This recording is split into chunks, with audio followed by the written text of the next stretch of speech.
Tak banyak yang kenal dengan tradisi para santri Al-Mukmin di Nuki, Surakarta.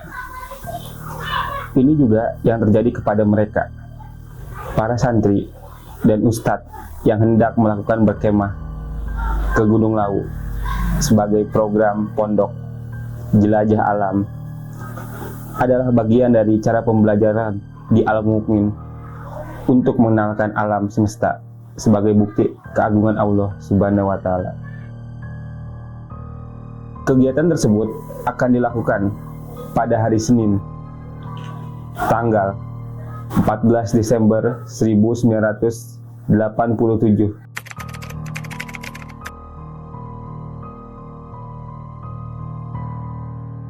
Sebelum tanggal tersebut, para santri dan ustadz sudah mulai menyiapkan perbekalan yang akan dibawa dari logistik dan peralatan.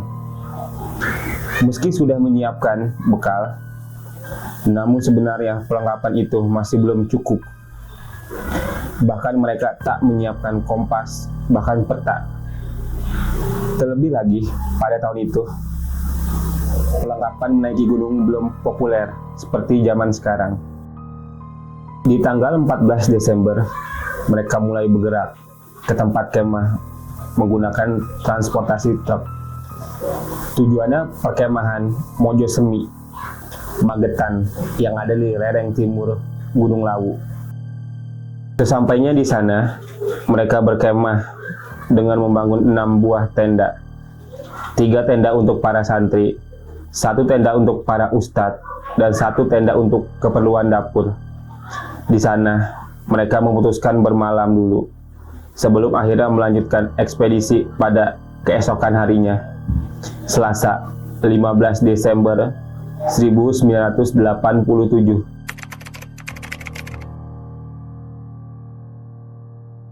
Pagi hari, seusai salat subuh, mereka mulai dibagi sesuai dengan kelompok dan regunya seperti sebelum pemberangkatan dari pondok. Hanya dengan pakaian kaos, celana, dan sarung, mereka dibekali dengan nasi dan lauk, ditambah dengan mie instan, air putih, dan sekantung kotak obat-obatan P3K. Setiap anak akan mendapatkan jatah makan 1 kali dan kembali ke tenda pada pukul 15 sore.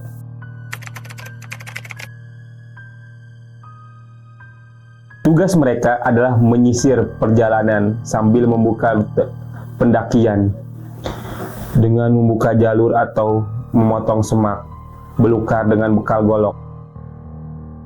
Ustadz sebagai koordinator umum tak mengharuskan mereka sampai puncak. Yang terpenting kembali pada sore harinya pada pukul 3 sore. Perjalanan regu dibagi menjadi 2 arah.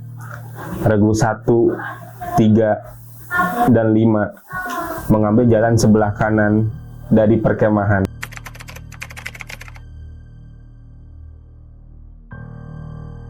Sedangkan regu 2 dan 4 ke arah sebelah kiri perkemahan.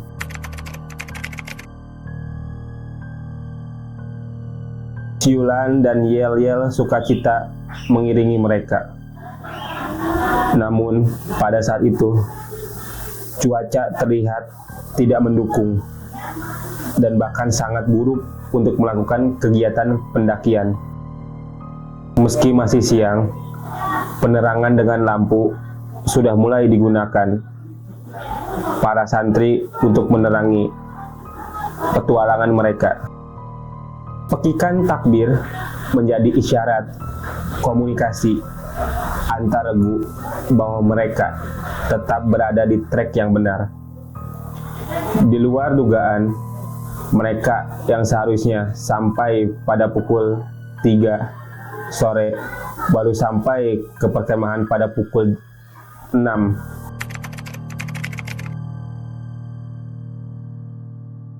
Secara berangsur-angsur, regu 1 sampai lebih dulu, disusul dengan regu 4 dan kemudian regu 5. Pada pukul 20 kabut dan hujan lebat jadi alasan keterlambatan mereka. Namun Regu 2 dan 3 belum juga kembali hingga keesokan paginya. Regu 2 memulai perjalanan yang berat dan terjal. Sejak siang hari, Lawu sudah diguyur hujan lebat, membuat kabut turun semakin menebal. Gelap gulita, hanya cahaya lampu senter yang bersinar. Mereka kesulitan untuk kembali lagi ke perkemahan, sehingga pada pukul 19 malam,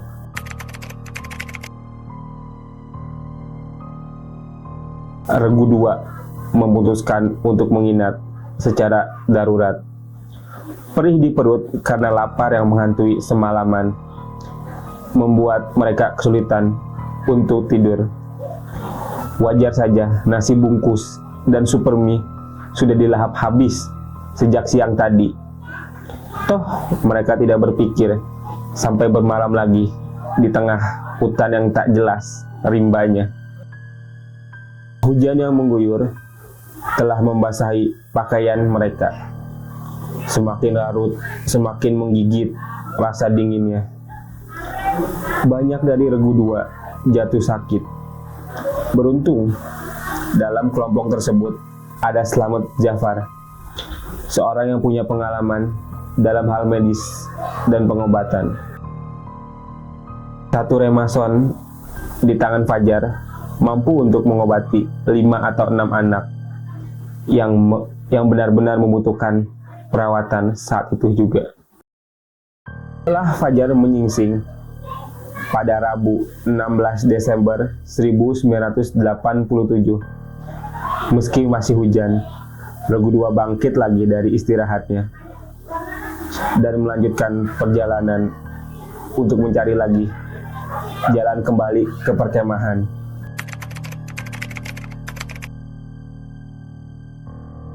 Dengan sisa tenaga, mereka melanjutkan perjalanan hingga akhirnya jam 8 mereka berhasil menemukan sungai.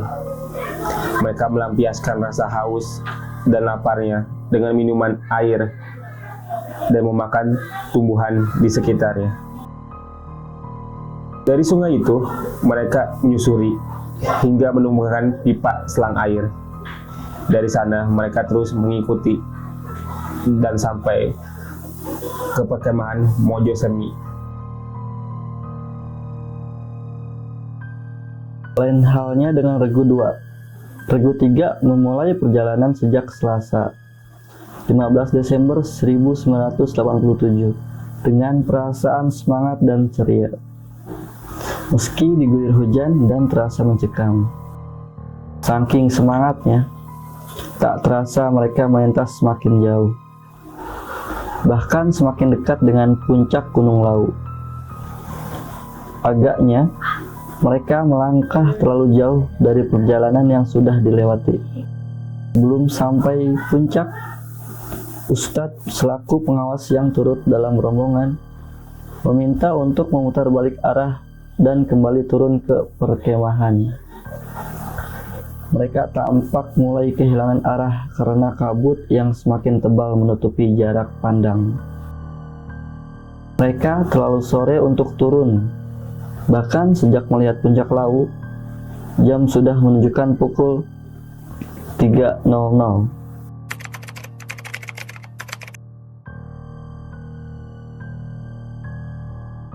Regu 3 yang berisikan 24 anggota secara perlahan menuruni bukit dan lereng yang cukup curam untuk dapat menemukan kembali arah yang benar menuju perkemahan. Memasuki jam 17.00 waktu Indonesia bagian Barat, hujan disertai badan turun begitu derasnya. Cahaya lampu senter hanya satu-satunya yang dapat diandalkan untuk bisa menemukan arah yang tepat untuk kembali.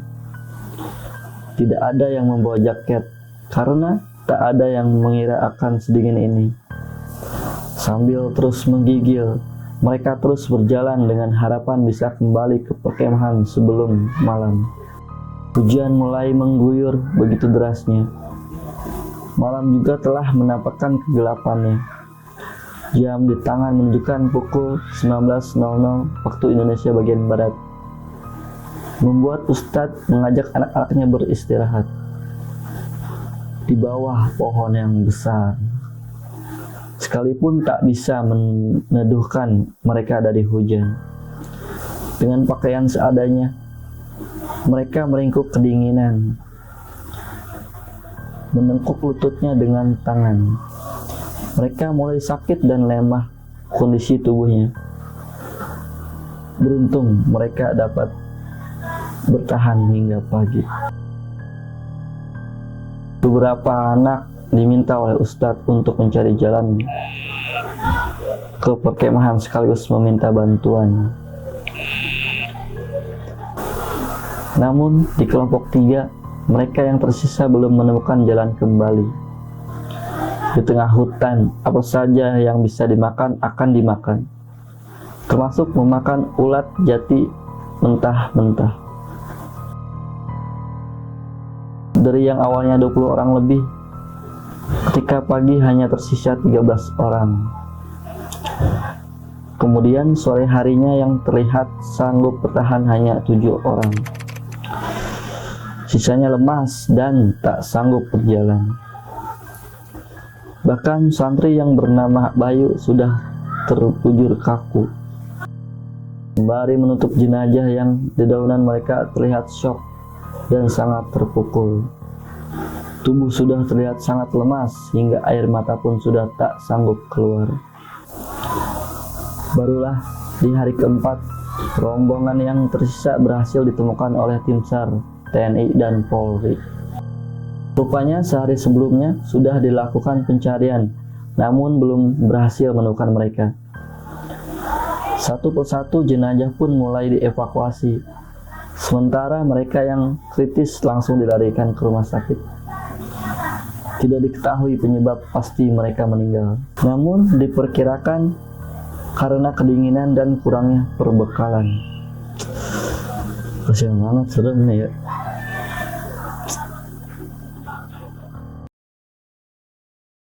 Oke, sekian dari kami Trimedia. Jangan lupa nonton video-video kita selanjutnya. Jangan lupa di like, Komen, and dan subscribe. Sampai jumpa kembali. Dadah.